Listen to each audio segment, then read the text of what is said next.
आप लोगों के मन में ये सवाल तो ज़रूर आए होंगे कि हमारे इनकम के हिसाब से कौन सा टैक्स स्लैब बेहतर होगा।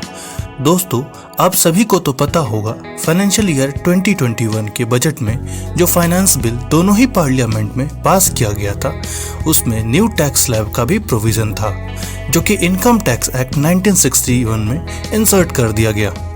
और इस न्यू टैक्स स्लैब का बेनिफिट केवल इंडिविजुअल और एचयूएफ ही ले सकते हैं।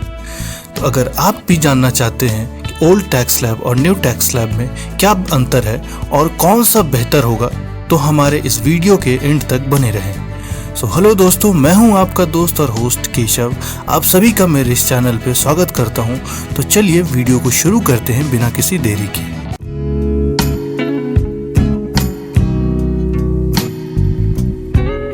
सबसे पहले हमें ओल्ड टैक्स स्लैब को फिर से समझना होगा।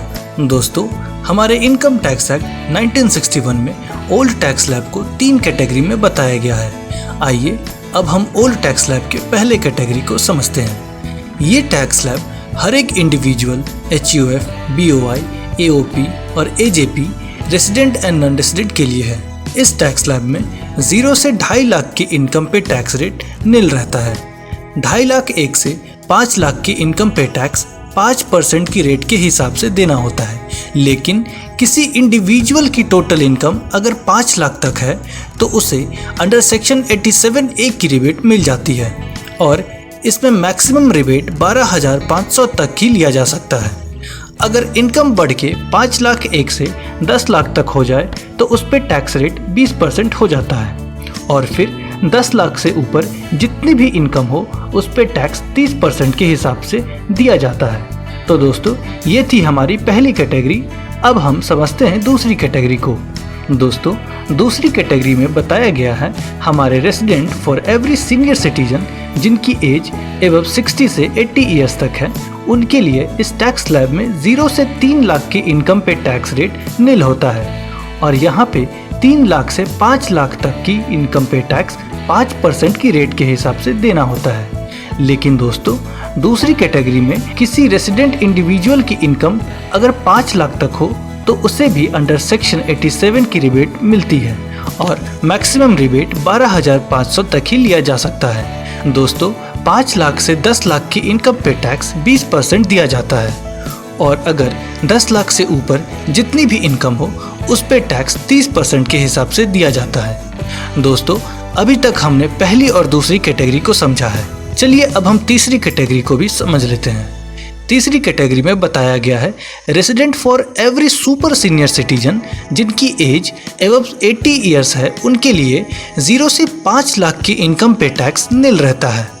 दोस्तों, सुपर सीनियर सिटीजन को अंडर सेक्शन 87A की रिबेट लेने की ज़रूरत नहीं पड़ती क्योंकि इनके केस में 5 लाख तक की इनकम पे कोई भी टैक्स रेट नहीं होता और 5 लाख 1 से 10 लाख की इनकम पे टैक्स 20% के हिसाब से दिया जाता है। अगर 10 लाख से ऊपर जितनी भी इनकम हो उस पे टैक्स 30% के हिसाब से दिया जाता है। दोस्तों, तो ये थी इनकम टैक्स एक्ट 1961 की ओल्ड टैक्स स्लैब। मुझे उम्मीद है कि आप सभी ने बहुत ही अच्छे से इसे समझा होगा। तो दोस्तों, चलिए अब हम समझते हैं न्यू टैक्स स्लैब को, जो कि केवल इंडिविजुअल और एचयूएफ के लिए ही एप्लीकेबल है। इस बात को हमें ध्यान रखना होगा, अगर न्यू टैक्स रेजिम को सभी कैटेगरी के इंडिविजुअल्स और एचयूएफ ऑप्ट करते हैं, चाहे वो सीनियर सिटीजन हो या फिर सुपर सीनियर सिटीजन, उनके लिए भी बेसिक एग्जम्पशन लिमिट 2.5 लाख तक ही रखा गया है। उसी तरह नॉन रेसिडेंट इंडिविजुअल के लिए बेसिक एग्जम्पशन लिमिट 2.5 लाख तक ही रखा गया है। न्यू टैक्स स्लैब में 0 से 2.5 लाख तक की इनकम पे टैक्स रेट निल रहता है, लेकिन 2.5 लाख 1 से 5 लाख तक की इनकम पे टैक्स 5% ही दिया जाता है। लेकिन दोस्तों, इस न्यू टैक्स स्लैब में भी अगर इंडिविजुअल की इनकम 5 लाख तक की हो तो उसे भी अंडर सेक्शन 87 की रिबेट मिलती है और मैक्सिमम रिबेट 12,500 ही लिया जाता है। दोस्तों, 5 लाख 1 से 7,50,000 तक की इनकम पे टैक्स 10% के हिसाब से देना होता है। अगर इनकम 7,50,000 1 से 10 लाख तक हो तो उस पे टैक्स 15% ही देना होता है। उसी तरह 10 लाख 1 से 12,50,000 की इनकम पे टैक्स 20% के हिसाब से देना होता है। अगर आपकी इनकम 12,50,000 एक से 15 लाख है तो उस पे इनकम टैक्स 25% देना होता है। और दोस्तों 15 लाख से ऊपर जितनी भी इनकम हो उस पे 30% के हिसाब से देना होता है। तो ये थी न्यू टैक्स स्लैब जो कि बजट 2020 में लाया गया था। आपके मन में फिर से एक सवाल आया होगा, क्या हेल्थ एंड एजुकेशन सेस और सरचार्ज की रेट ओल्ड टैक्स स्लैब में और न्यू टैक्स स्लैब में वही रहेगा या फिर बदल जाएगा? तो इसका जवाब है जी हाँ दोस्तों, हेल्थ एंड एजुकेशन सेस और सरचार्ज की रेट दोनों ही टैक्स स्लैब में एक रहेगा। दोस्तों हेल्थ एंड एजुकेशन सेस दोनों ही रेजिम में इनकम टैक्स का 4% ही दिया जाता है। और अब बात करते हैं सरचार्ज की। आपकी इनकम 50 लाख से अधिक है तो इनकम टैक्स का 10% सरचार्ज दिया जाएगा। और अगर आपकी इनकम 1 करोड़ से अधिक है तो इनकम टैक्स का 15% सरचार्ज दिया जाता है।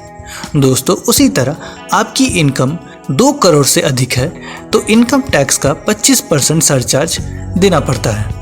और 5 करोड़ से ऊपर जितनी भी इनकम हो उस पे इनकम टैक्स का 37% दिया जाता है। तो ये थी इनकम टैक्स एक्ट में सरचार्ज की रेट्स।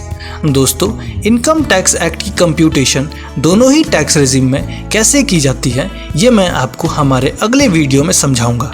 इसके साथ ही समझेंगे अगर न्यू टैक्स स्लैब रेजिम को ऑप्ट करते हैं तो अंडर चैप्टर 6A की वो कौन सी डिडक्शन है जो हमें नहीं मिलेगी और कौन सी डिडक्शन है जो हमें मिलेगी।